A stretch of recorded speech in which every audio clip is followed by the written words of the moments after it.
Radhe Radhe friends, स्वागत है आप सभी का मेरे आज के एक नए वीडियो में। तो आज के वीडियो में आपको कार्तिक मास के पीपल पथवारी की कथा सुनने को मिलेगी। तो चलिए आज की पीपल पथवारी की कथा शुरू करते हैं। एक किसी गांव में एक गुजरी रहा करती थी। वो दूध दही बेचकर अपने परिवार का पालन पोषण करती थी। एक दिन उसने अपनी बहू को बुलाकर कहा कि बहू, जा आज तू यह दूध दही बेचकर आ। बहू दूध दही बेचने गई तो रास्ते में उसने देखा कि कार्तिक मास में औरतें पीपल सींचने आई हुई हैं। वो उन्हें देखकर बैठ गई और औरतों से पूछने लगी कि तुम यह क्या कर रही हो। औरतों ने कहा कि हम पीपल महादेव की पथवारी सींच रहे हैं।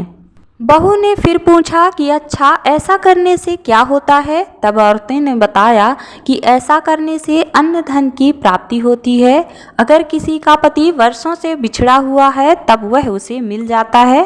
औरतों की सारी बात सुनकर वह गुजरी की बहू बोली कि तुम तो पानी से सींच रही हो, मैं तो दूध दही से सींचूंगी। अब गुजरी की बहू हर रोज आती और सारा दूध दही पीपल की पथवारी को सींच जाती। उसकी सास उससे वापस लौटने पर हर रोज पैसों के बारे में पूछती तो वह कह देती थी कि माँ जी, कार्तिक का महीना खत्म होने दो, तब मैं सारे पैसे लाकर दे दूंगी। कार्तिक का महीना पूरा होने पर पूर्णिमा आ गई। तब वह गुजरी की बहू पीपल की पथवारी के पास धरना देकर बैठ गई। पीपल ने उससे पूछा कि तू यहाँ पर क्यों पड़ी हुई है। गुजरी की बहू बोली कि मेरी सास दूध दही के पैसे आज मांगने वाली है, लेकिन मैंने तो पूरे महीने पीपल के पेड़ को दूध और दही से सींचा है। अब मुझे पैसे चाहिए। पीपल ने कहा, मेरे पास पैसे नहीं हैं। यह भाटे, डंडे, पत्ते और पान पड़े हैं, यह सब ले जा और गुल्लक में ले जाकर रख देना।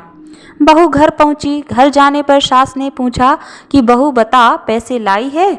बहू कहने लगी, माँ जी लाई हूँ और मैंने गुल्लक में रख भी दिए हैं। सास ने गुल्लक खोल कर देखा तो उसकी आंखें खुली की खुली रह गईं। गुल्लक में से हीरे मोती जगमगा रहे थे।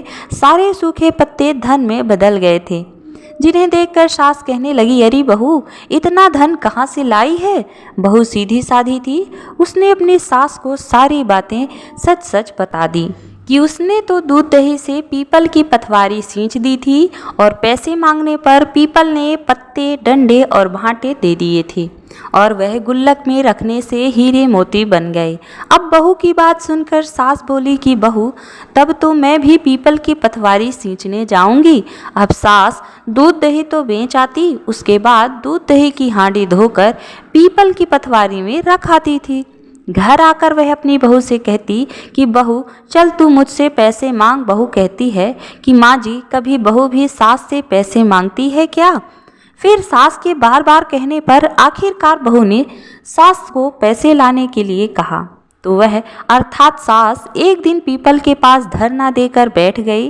पीपल ने सास को भांटे, पत्ते, डंडे और पान दे दिए और सास ने घर आकर गुल्लक में वह सब ले जाकर रख दिए। सास के कहने पर बहू ने गुल्लक फोड़ी तो देखा कि उसमें तो कीड़े मकोड़े चल रहे थे। बहू ने सास से पूछा कि माँ जी, यह सब क्या है। सास कीड़ों को देखकर बोली कि पीपल पथवारी ने तुझे धन दिया, लेकिन मुझे कीड़े क्यों दिए। इस पर सभी औरतें बोली कि तुम्हारी बहू ने सब कुछ सच्चे मन से किया था, लेकिन तुमने धन के लालच में आकर यह सब किया।